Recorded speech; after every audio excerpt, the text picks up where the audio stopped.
बोले श्रीमद् भागवत कथा की जय।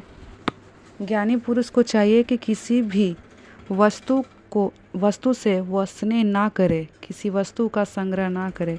यह मनुष्य जन्म तप करने के लिए है। मनुष्य देह से तप करने से अंतःकरण शुद्ध होता है और प्रयास करण की शुद्धि से अनंत ब्रह्ममुख सुख की प्राप्ति होती है। महापुरुषों की सेवा मुक्ति का द्वार है। कमियों का संग नरक द्वार है। गुरु गुरु नहीं है वह सर्वजन है, सर्वजन नहीं है वह माता पिता है, माता पिता नहीं है अर्थात वह मनुष्य गुरु सर्वजन माता पिता होने के लिए अपात्र है। योग वशिष्ठ रामायण में ज्ञान की 7 भूमिकाएं इस प्रकार निर्दिष्ट किया गया है कि शुभेच्छा या सुविचरणा या तनुमानसा या सतव्रति या असशक्ति या पदार्थ भावनी या तुरंगता।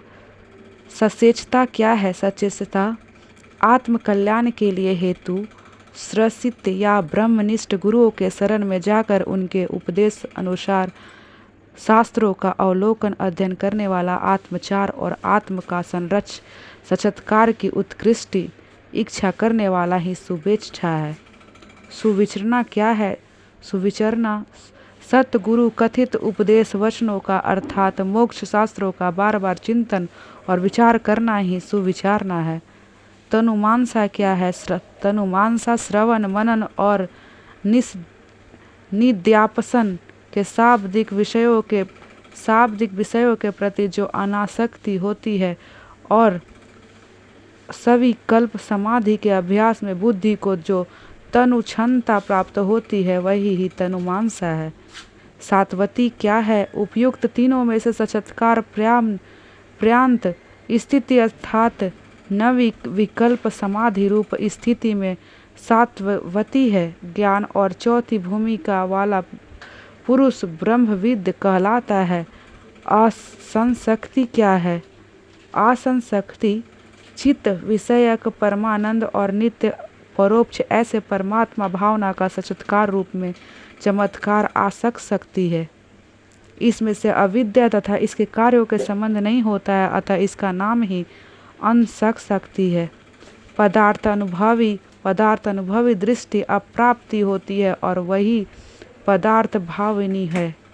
तुरुंगता क्या है? इन तीनों अवस्थाओं से मुक्त होने पर तुरुंगता प्रभाव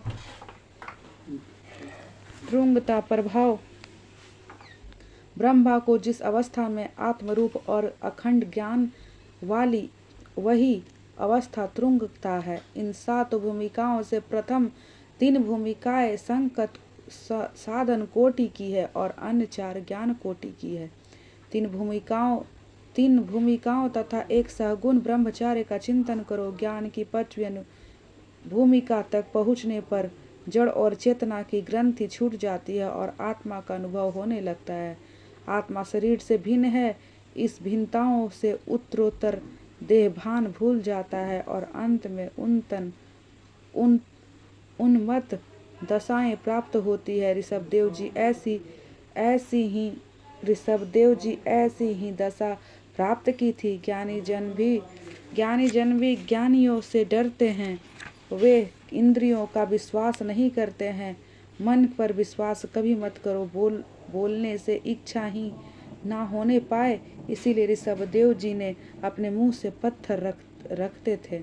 यौवन में ही वैराग ना आए, संसारिक विषयों के प्रति अरुचि ना हो पाए तो प्रभु भक्ति प्राप्त नहीं होती है। विषयों के प्रति जब तक वैराग्य ना जागे तब तक भक्ति का आरंभ नहीं होता है। आँखों से शक्ति देती है मन की बुद्धि शक्ति देती है और बुद्धि से शक्ति देते हैं परमात्मा। आँखों के साथ मन ना हो तो वस्तु दिखाई नहीं देती है। ऋषभदेव जी कर्नाटक आए, देवागिन में बुद्धि पूर्वक प्रवेश किया। देह जलती है पर आत्मा तो कुछ नहीं होता है। ऐसा आत्मनिष्ठा परमहंसों के लिए ही है। ऋषभदेव जी का चरित्र समान मनुष्यों के लिए अनुकरणीय नहीं है। ऋषभदेव जी सबसे श्रेष्ठ पुत्र था भरत।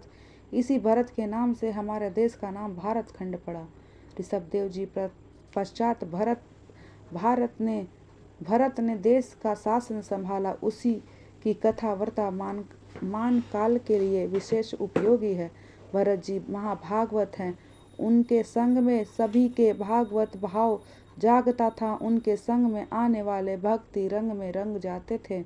भरत जी ने व्यवहार की मर्यादा का कभी भी उल्लंघन किया ना था। वे महावैष्णव होने पर भी यज्ञ करते थे। अग्नि ठाकुर जी का मुख्य है। प्रत्येक देव के इष्ट देव ही के स्वरूप ही रूप में अन्य देवों के कृष्ण का अंश मान करके पूजा करते थे।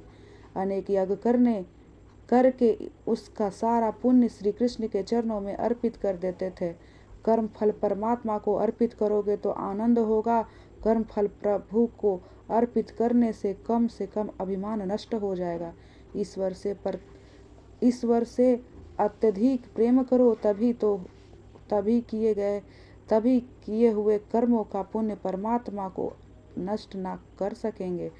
पत्नी श्रम करती है और उसका फल दे देती है और पति को कर्म करो, किंतु कर्म के फलों का उपभोग ना करने की इच्छा रखो। कर्म फूल के उपयोग की इच्छा करोगे तो कर्म का अल्प फल ही मिलेगा। यदि कर्म फल भगवान के अर्पित करोगे तो अनंत फल मिलेंगे। सकाम कर्मों का भागवत का कई स्थानों पर निंदा किया गया है। सकाम कर्म ही क्षति होने पर क्षमा नहीं मिल पाती है। भरत निष्काम भाव से कर्म करते थे और उनको पुण्य श्री कृष्ण के चरणों में अर्पित कर देते थे। सत्कर्म से सत समाप्ति कहता है। अमेन कर्मणा भगवान परमेश्वरा पित्ततम नामम। ऐसे कहते तो कोई लोग हैं, किंतु अर्थ नहीं समझते हैं। कर्म कृष्ण अर्पण करने से भाव का भी भरत जी यज्ञ करते थे। भरत जी के युवावस्था से ही एक ही वैराग्य हो गया था। जिसके युवावस्था में ही वैराग्य और संयम करने का भजन प्रवृत्ति बढ़ जाए तो उसे वृद्धावस्था में भगवान की प्राप्ति होती है। वृद्धावस्था में शरीर आसक्ति हो जाने के कारण ही तुम भक्ति नहीं कर सकोगे। तत्पश्चात यौवन में की जा सकती है। वृद्धावस्था में तपचर्या करने से अगला जन्म सुधरेगा। शरीर दुर्बल होने से बाद में ब्रह्मचर्य का पालन करने का कोई भी अर्थ नहीं है। रामचंद्र ही युवा में ही वन गए थे। वनवास के समय में उनकी आयु 27 वर्ष की थी और 27 की 18 वर्ष थी। रामचंद्र ने यौवन में ही रावण को मारा था। तुम भी अपनी यौवन अवस्था को काम रूपी रावण से मुक्त करो, नाश करो। वृद्धावस्था में आने वाले वैराग्य सच्चा वैराग्य नहीं होता है। जवानी में ही वैराग्य की परीक्षा होती है। जिसके पास कुछ नहीं होता वह त्याग करे, इसके से कोई अर्थ नहीं है। जवानी में ही सुख संपत्ति होने पर भी विषय सुख से मन न रमे, उसे ही सच्ची वैराग्य कहा जाता है या उसे ही सच्ची वैराग्य कहलाता है। भरत जी के मन में घर में नहीं लगा राज्य वैभव सुख संपत्ति स्त्री पुत्र आदि सभी कुछ है, परंतु आंखें बंद होने पर उनमें से कुछ भी नहीं नजर आता था। जन्म के पूर्व जीवनों का रिश्तेदार कोई भी नहीं है। मृत्यु के पश्चात भी कोई रिश्तेदार नहीं रहेंगे। आरंभ और परिणाम अंत में कोई भी ना था और ना कोई होगा। माया ही बीच में भरत माती रहती है। भरत जी सोच रहे थे कि सांसारिक सुखों का उपभोग तो मैंने कई वर्षों तक किया है, अब विवेक पूर्वक उसका त्याग करूंगा। उन्होंने यौवन अवस्था में ही बुद्धिपूर्वक त्याग किया। विषयों का अनिच्छा और बलत छोड़ना पड़े तो सुख होता है, दुख होता है, किंतु विषयों का समझ बूझ करके स्वेच्छा से त्याग करने से शांति की प्राप्ति होती है। यदि विषय में हम छोड़ जाएं तो अशांति होती है, किंतु यदि स्वयं हम उन्हें छोड़ दें तो शांति प्राप्त होती है। परमात्मा ने 6 वस्तुओं से माया रखी है जिनमें से मन फंसा रहता है। भोजन, द्रव्य, वस्त्र, स्त्री, घर और पुस्तक। इनमें से प्रथम 4 प्रधान है और अन्य 2 गौण है। इनमें स्त्री की निंदा नहीं है, कर्म काम सुख की निंदा की गई है। ईश्वर की माया विचित्र है। भरत मुनि ने राज्य का त्याग कर, रानियों का त्याग कर, सर्व का त्याग कर वन में आए। वन में मृग बालों से स्नेह हो गया और